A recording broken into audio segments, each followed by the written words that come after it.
The news is out and breaking at full speed heading into this weekend. I'm sure you guys know by now, Queen Elizabeth passed away yesterday.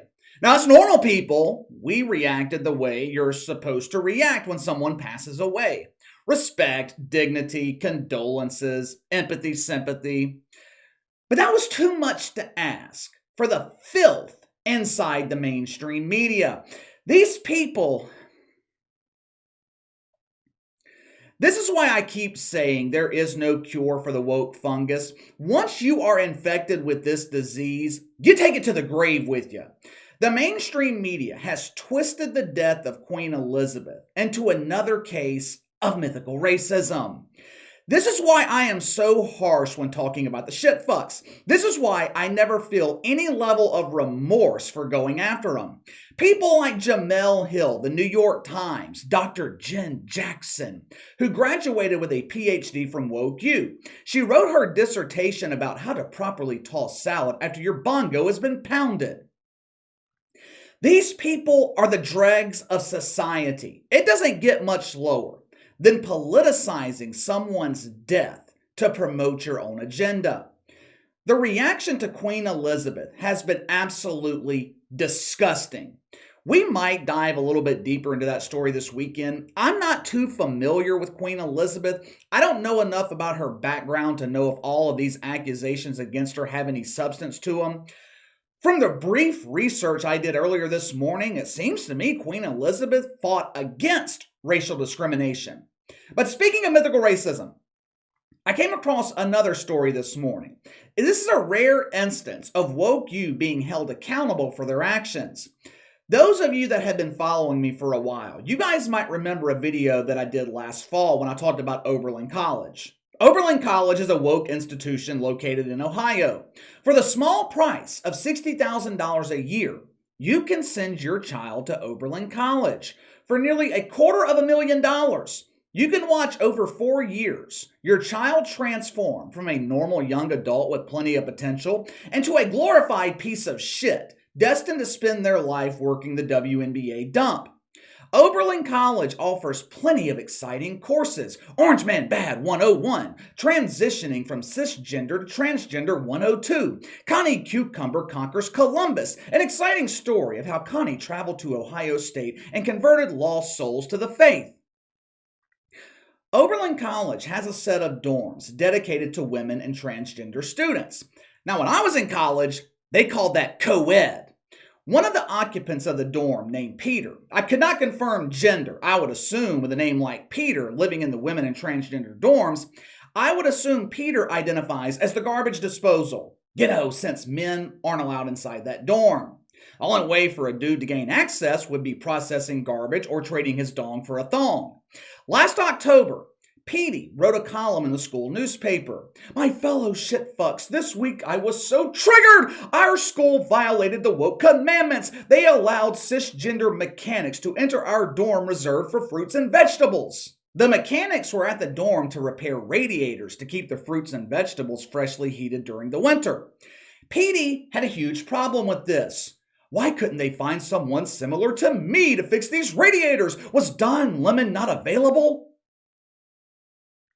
Gonna take a wild guess here, but I would imagine there's not very many transgender mechanics. The solution to this problem was rather simple. If you didn't want straight men inside your dorm fixing your heating system, your ass can freeze. I was in Ohio this past winter. I love cold weather. It takes a lot for me to be cold. I was freezing my ass off. Gibson's Bakery. It's located right outside Oberlin College. Small, family-owned business, been serving the community since 1885. Now, a lot of people look at November 8th, 2016 as the day our country changed forever. That day, Donald Trump was elected president. That was the official coming out party for the woke movement, no pun intended. Before Donald Trump was elected, socialist, Marxist, they remained in the shadows. These people wore masks in order to hide their true intentions. Very few of them were willing to admit that they wanted to transform America from a free country into a socialist dump. But for the family that owns Gibson's Bakery, November 9th, 2016 is the night that changed their lives forever. The day started off normally, families serving the community coffee and breakfast. Perhaps even Brian Stelter dropped in to purchase 1,000 donuts. Later that evening, right before they were set to close, a student from Oberlin College entered the bakery. Alan Jr., son of the owners. He was the only family member working.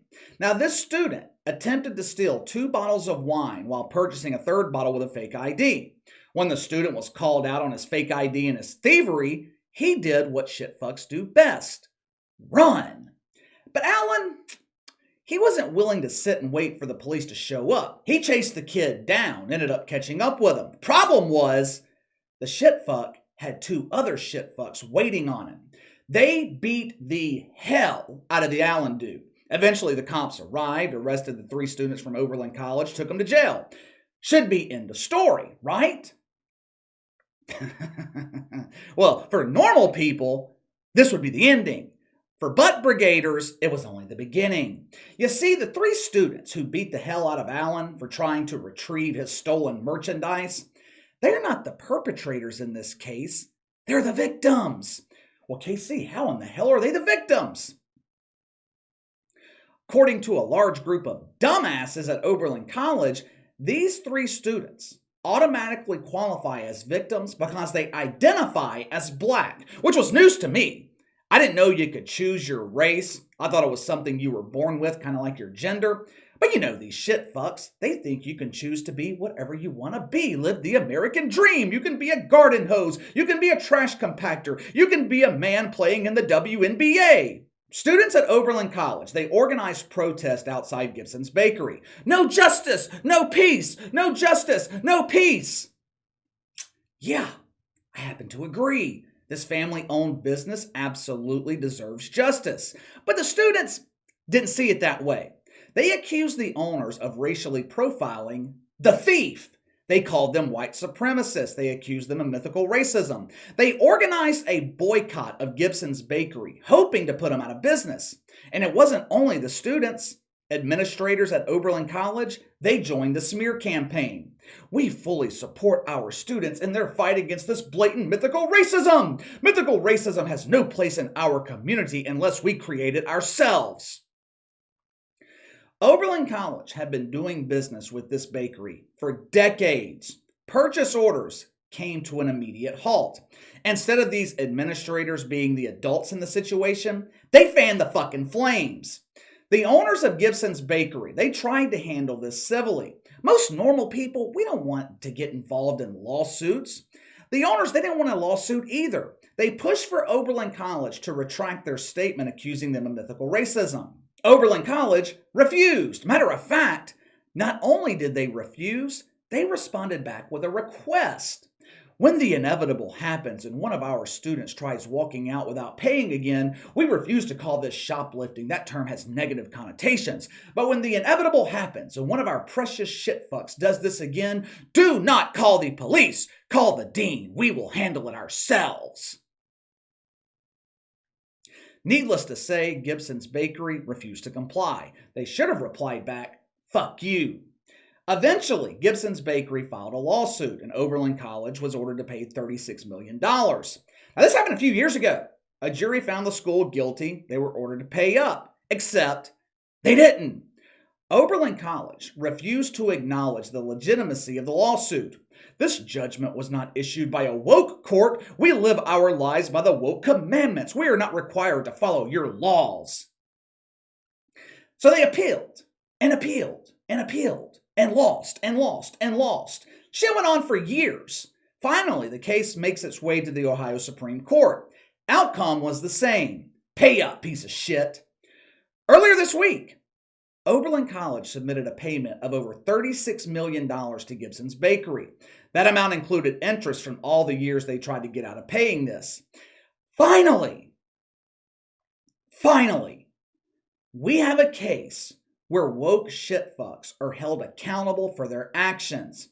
If conservative media outlets like the New York Post and Fox News, if they didn't keep this story relevant, this would have never happened. Now you would think, after all these examples of rushing to judgment, the butt brigade would pause before overreacting to something, but that is not going to happen because it's not about reporting the truth. It never has been. It's not about presenting the facts of a case. It's only about the perceived narrative. This false notion that all minorities are victims of mythical racism. Even when they're caught committing crime, they're still victims. Now, the real victims in this case, Gibson's Bakery, they're just sacrifices to the cause. These people don't give a shit that they put this family through bullshit, almost put them out of business. That is a small price to pay to further their narrative. In the end, the perceived victims don't come out ahead either. It is impossible to get ahead living with a victim mentality. You just can't do it. The same people supposedly fighting for these communities are the same people that are keeping them down, which is the goal. That is the purpose of this agenda. Now, if I were Gibson's Bakery, I'd take that $36 million and get the fuck out of Oberlin, Ohio. Oberlin College has no business educating young people because they're not giving them an education. Just like we talked about yesterday with that high school in San Diego, Oberlin College is not about educating. It's about indoctrination. Fuck them. I wish paying out $36 million would bankrupt that piece of shit school, but unfortunately, that amount doesn't even put a dent in their endowment. Well, let me know what you guys think. Oberlin College gets behind a smear campaign of mythical racism, almost puts a local bakery out of business, then they are forced to pay $36 million. Sounds like a happy ending to me. What do you think? Sound off in the comments below. Make sure to like and subscribe. Click the notification bell to receive all notifications from the channel. Best way to contact me is by email at btlkc84@gmail.com, KC_BTL84 on Twitter. I'll see you guys tomorrow.